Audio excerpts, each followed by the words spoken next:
BHK, 3 BHK, shops, restaurant, supermarket and commercial. Available for rent in Kolattur. Nearby Meridian Hospital, Kumaran Hospital, backside of Red Terry. Please contact 9034555554. ரொம்ப வித்தியாசமான கதாபாத்திரங்கள் மூலமாக ரசிகர்களிடையே பார்த்தோன்னா ஒரு வித்தியாசமான விமர்சனங்களையே இந்த இயக்குனர் நடிகர் பெறுவார் அப்படின்னு சொல்லலாம். வேறு யாரும் கிடையாது, விஜய் ஆண்டனி அவர்கள் தான். இப்போ ஹிட்லர் விமர்சனத்தை பற்றி தான் நம்ம இந்த வீடியோவில் பார்த்து தெரிஞ்சுக்க போகிறோம்.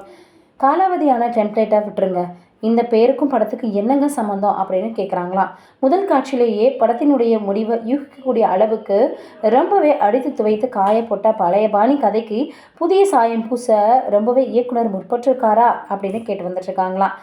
ஏன் இத்தனை பார்த்தோன்னா கேள்விகளை வைக்கிறாங்க அப்படின்னு வீடியோக்களை போய் பார்த்து தெரிஞ்சுக்கலாம்.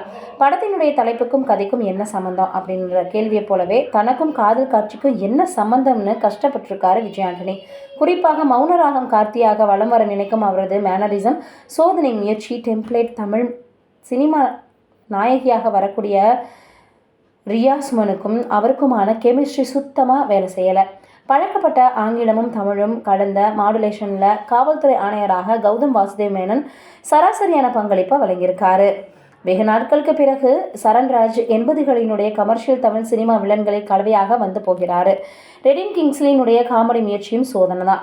விவேக் பிரசன்னா, தமிழ், ஆடுகளம், நரேன் ஆகியோரும் வந்து போகிறாங்க.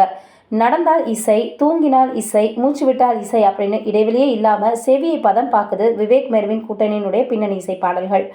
இது ஒரு புறம் இருக்க, என்னடா இது சம்மந்தமே இல்லாமல், கதைக்கும் சம்மந்தம் இல்லாமல், அந்த கேரக்டருக்கும் சம்மந்தம் இல்லாமல் இந்த படம் இருக்கே அப்படின்ற மாதிரி எல்லோருமே கேட்டு வராங்க. அதே போல் பார்த்தோன்னா பெண்கள் வெள்ளத்தில் அடித்து செல்லப்படக்கூடிய காட்சியை சிறப்பாக வடிவமைச்சிருக்காங்க. இருந்தாலும் வரைகலையில் வைக்கப்பட்ட மழை ஆற்றில் விழாமல் திரையில் பார்த்தோன்னா மட்டுமே விழுவது செயற்கைத்தனமாக இருக்குது. அதே போல் கத்திரியை கீழே வைக்க முடியாமல் போராடி இருக்கக்கூடிய படத்தொகுப்பாளர் சங்கத்தமிழனினுடைய கஷ்டத்தை நம்ம புரிஞ்சு கொள்ள முடியுது. இருந்தாலும் எல்லாமே அந்த ஃப்ளாஷ்பேக் காட்சியவாவது பின்னால் வச்சுருக்கலாம். முரளி அதே போல் சண்டை காட்சிகளை சிறப்பாக வடிவமைச்சிருக்கிறாரு.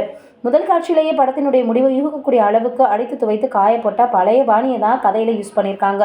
ஒரு பாட்டு, அதே போல் ஒரு நகைச்சுவை, ஒரு ரொமான்ஸ், ஒரு சண்டை அப்படின்னு மசாலாக்களாக நிரம்பிய திரைக்கதை எந்த சுவையும் இல்லாமல் போகுது. போகிற கதாபாத்திரங்கள் எல்லாமே 150 கோடி 300 கோடி அப்படின்னு பாக்ஸ் ஆஃபீஸ் அறிக்கை கொடுப்பது போல் பேசி செல்வது ரொம்பவே அதிர்ச்சியை ஏற்படுத்தியிருக்கு. ரொம்ப இந்த படம் பார்த்தீங்கன்னா கொஞ்சம் ரசிகர்களுக்கு போர் அடிக்க வச்சுருக்குன்னு தான் சொல்லணும். எழுத்தில் எந்தவித சிரத்தை இல்லாமல் ரொம்பவே தேமைவென நகரக்கூடிய மெத்தனமான காட்சிகள் எவ்வித உணர்வுகளையுமே கடத்தலை.